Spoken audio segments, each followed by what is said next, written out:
মই আহিছোঁ এক্সিডেণ্ট নোহোৱাৰ কাৰণে।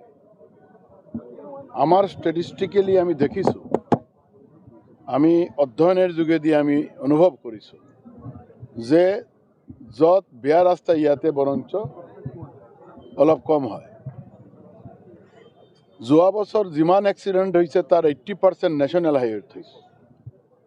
আপোনালোকে ষ্টেটিষ্টিকটো লৈ চাব পাৰে। ভাল ৰাস্তা, এটা দুটা ঠাইত ফ্লাইঅভাৰ নাথাকিব পাৰে, বহুত ঠাইত ফ্লাইঅভাৰ হৈছে।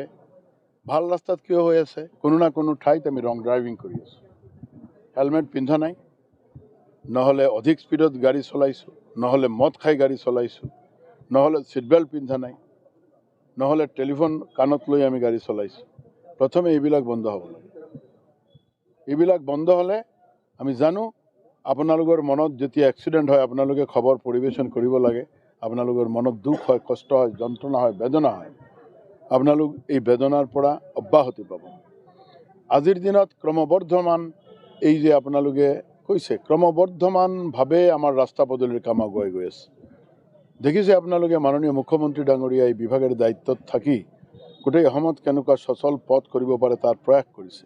নীতিনজীয়ে সাংবাদিক বন্ধুসকলতো বহুত দিনৰ পৰা আপোনালোকে চেষ্টা কৰি আছে যে পথ দুৰ্ঘটনা কেনেকুৱা হ্ৰাস কৰিব পাৰোঁ।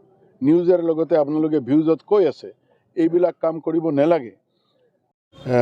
ঊৰ্ধত থাকি কম যে সকলে আহি কেইটামান কাৰণ হেলমেট পিন্ধিব লাগিব,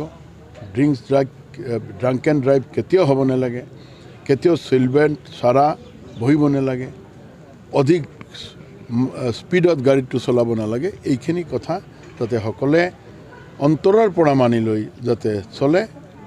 আৰু আমি ভাবোঁ এনেকুৱা হ'লে আমাৰ এক সেউজীয়া যাত্ৰা সুনিশ্চিত হ'ব।